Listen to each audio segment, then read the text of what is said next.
1971 war में, 65 war में एक आदमी रामपुर में 10th क्लास में पढ़ता था।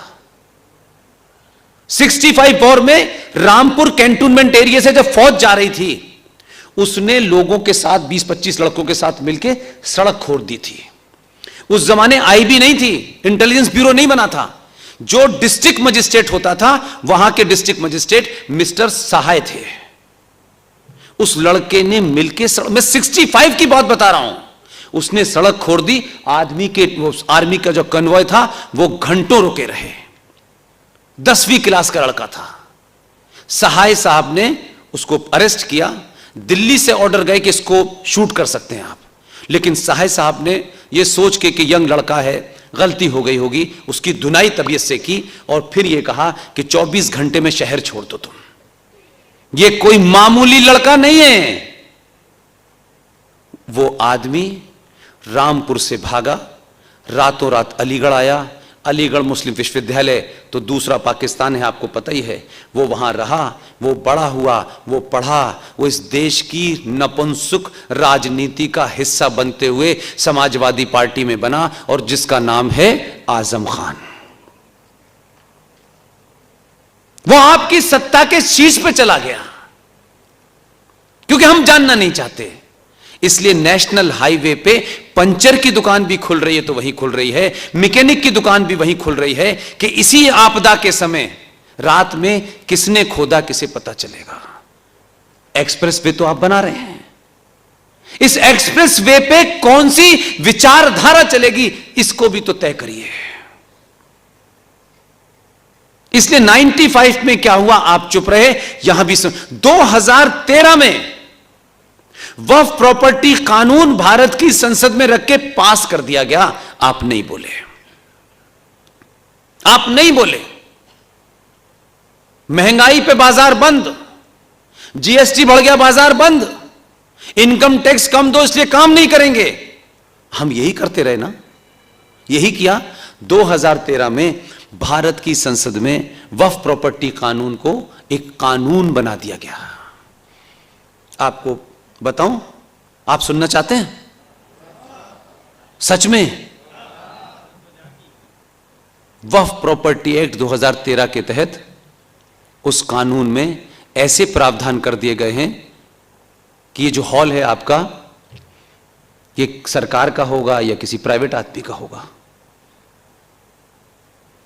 वक्फ प्रॉपर्टी बोर्ड अगर सिर्फ ये लिख के भेज दे कि ये हॉल वक्फ प्रॉपर्टी पे बना हुआ है, आपको नोटिस भी सर्व नहीं होगा।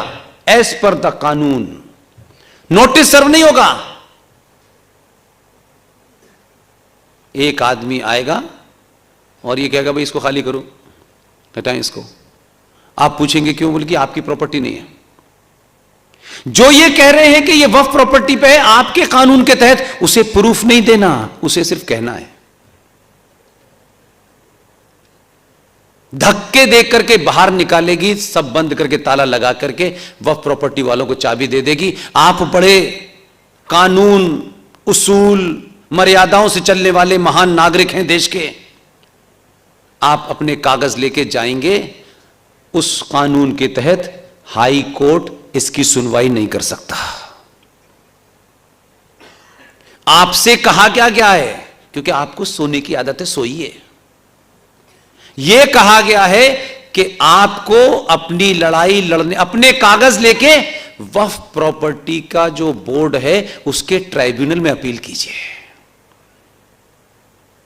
अब आप मुझसे पूछ सकते हैं कि इस बात में क्या सत्यता है। यह मन में आपके आ रहा होगा, आपको लग रहा होगा कि इतनी चौंकाने वाली बातें हैं, हमें कैसे नहीं पता। हम तो रोज टाइम्स ऑफ इंडिया पढ़ते हैं, हम तो रोज 1 घंटे टीवी देखते हैं। यही आपको लगता होगा ये सारी बातें मुझे ही क्यों पता हैं? जाइए घर पे वेरीफाई करिए। कल भी मैंने कहा और आज फिर कह रहा हूं, नई नई शादी हमारे यहां बच्चे करते हैं, लड़के लड़कियां, पूरा परिवार शामिल होता है, शादी होती है, बड़ी खुशी होती है, और पति भी कमाल का आदमी होता है। अपनी अच्छी खासी पत्नी को जिसके साथ अभी जीवन उसने शुरू किया है, सबसे पहले उसे ताजमहल दिखाने ले जाता है। मैं पूछता हूं, कभी 2 बार अपने मन से भी तो पूछा करो कि यार हम ये क्या करने जा रहे हैं, कहां जा रहे हैं, क्या दिखाने ले। ताजमहल क्योंकि हमें पढ़ा दिया गया है, तो हमारे मां बाप की, हमारे बड़ों की जिम्मेदारी नहीं थी कि ये गलत लिखा है बेटा, ये नहीं है। ताजमहल एक कब्र है किसी की, उसे खूबसूरत बना दिया गया है और कहा गया ये मोहब्बत की निशानी है। उनकी अपनी किताबों में लिखा है ये मोहब्बत की नहीं, ये तकलीफ की निशानी है। और वहां वो बेचारे जाएंगे, फोटो खिंचवाएंगे, और बेचारी लड़की भावुकता में अपने पति से कहती है तुम भी मेरे लिए बनवाओगे। अभी जीवन शुरू किया है, वो बनवाने के चक्कर में लगे। उस ताजमहल को जिसे दुनिया के लोग आते हैं, आप उसे शान से दिखाते हैं, और भारत का राष्ट्रपति हर आने वाले विदेशी मेहमान को ताजमहल देता था कि यह भारत की पहचान है। भारत का राष्ट्रपति विदेशी मेहमानों को भारत की पहचान के रूप में ताजमहल देता था। यह हमारा मानसिक दिवालियापन है। उस ताजमहल को वक्फ प्रॉपर्टी बोर्ड ने अपनी प्रॉपर्टी घोषित कर दिया है, सारे अधिकार सरकार से ले लिए हैं। अब उस ताजमहल का मेंटेनेंस को छोड़ करके सारा पैसा वक्फ बोर्ड के पास जाता है, और भारत सरकार का एक institution archaeological survey of India supreme court से 5 साल से अपील ही कर रहा है, सुप्रीम कोर्ट सुन ही नहीं रही। ताजमहल चला गया भारत सरकार के हाथ से, वक्फ वालों ने कहा ये तो हमारी प्रॉपर्टी पे है और ये हमारी है। कोई जवाब नहीं है। छोटे मोटे के घर पे कब्जा नहीं किया है, वहां से शुरू किया है। तब भी आप कह रहे हैं अच्छा हमारे घर पे आओगे तब देखेंगे, तब तक आप रहेंगे? इस कानून के बारे में किसी ने बताया आपको? आज आपको लगता है अरे देखो यार सड़क पे मस्जिद बन गई, ये मजार बन गई, ये हाईवे पे आपको बात करना है और 2 बातें फेसबुक पे लिख देना, हमें इसके खिलाफ जाना चाहिए, हमें पीआईएल दाखिल करनी चाहिए, हमें पिटीशन पे। आप साइन करते रहिए, कोई नहीं पूछ रहा आपके साइन वाइन को। जो कायर कौमें होती हैं वो साइन करती हैं, और जो मजबूत कौमें होती हैं वो एक्शन करके आगे चली जाती हैं। साइन करते रहिए। अब कानून इतने बन गए कि उनको खत्म करने के लिए आपको 5000 साल तक मोदी चाहिए। अगर आप अपने आप में समझ गए होते तो हर घर में एक मोदी और एक अमित शाह खड़ा होता,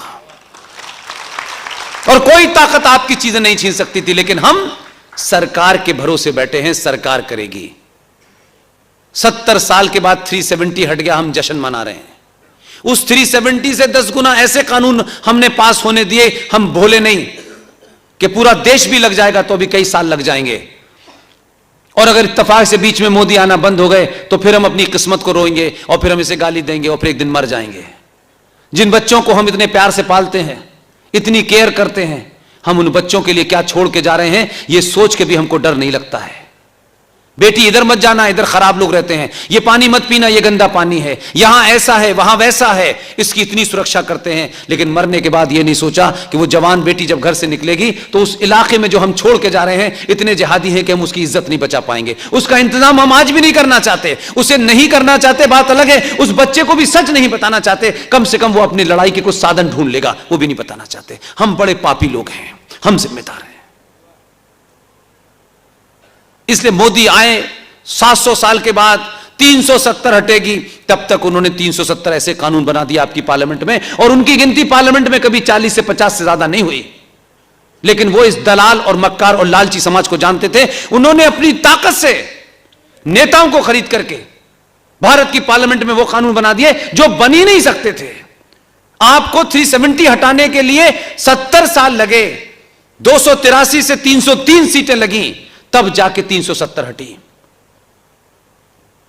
इतने सारी चीजें हैं लाइन से, अभी बहुत सारी चीजें हैं।